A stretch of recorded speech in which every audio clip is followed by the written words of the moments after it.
ইতিমধ্যেই দিল্লির যন্তর মন্তরে বিভিন্ন জায়গায় আমরা আন্দোলন দেখেছি, প্রতিবাদ দেখেছি। এবার প্রতীকী আউটডোর দিল্লির যন্তর মন্তরে, খোলা আকাশের নিচেই প্রতীকী আউটডোর, ধর্নার পাশাপাশি প্রতীকী আউটডোর রেসিডেন্ট ডাক্তারদের বহির্বিভাগের বোর্ড লাগিয়ে সেখানেই আন্দোলন। সুপ্রিম কোর্টের আবেদনের পরেও চলছে আন্দোলন।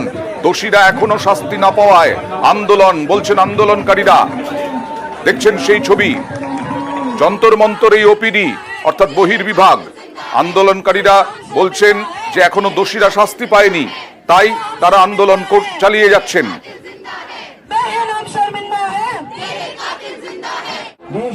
Any hospital is not safe for us.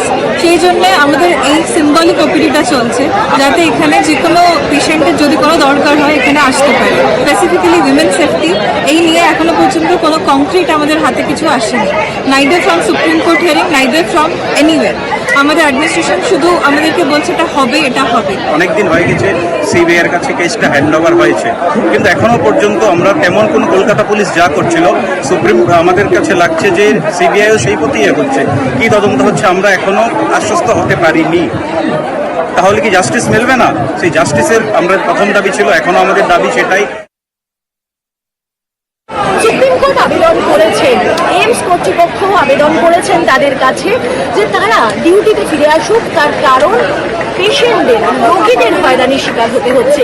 কিন্তু তারা অর্থাৎ আন্দোলনকারী চিকিৎসকেরা তারা যে আসলে রোগী বিরোধী নন, রোগী স্বার্থ বিরোধী নন, তারই অনন্য নজির দেখা যাচ্ছে যন্তর মন্তরে। এখানে এইমসের সমস্ত চিকিৎসকেরা যারা আন্দোলন করছেন এবং আন্দোলন করার সঙ্গে সঙ্গেই তারা ওপিডি চালাচ্ছেন। এখানে আপনারা দেখতে পাচ্ছেন সাইকিয়াট্রি ওপিডি রয়েছে, cancer OPD, medicine OPD, derma OPD সহ একাধিক বহির্বিভাগ তারা এখানেই চালাচ্ছেন রাজপথে, খোলা আকাশের নিচে। তাদের বক্তব্য স্পষ্ট, সুপ্রিম কোর্ট আশ্বাস দিলেও এখনো পর্যন্ত বিচারের যে দাবি তারা তুলছিলেন সেই দাবি পূরণ হয়নি।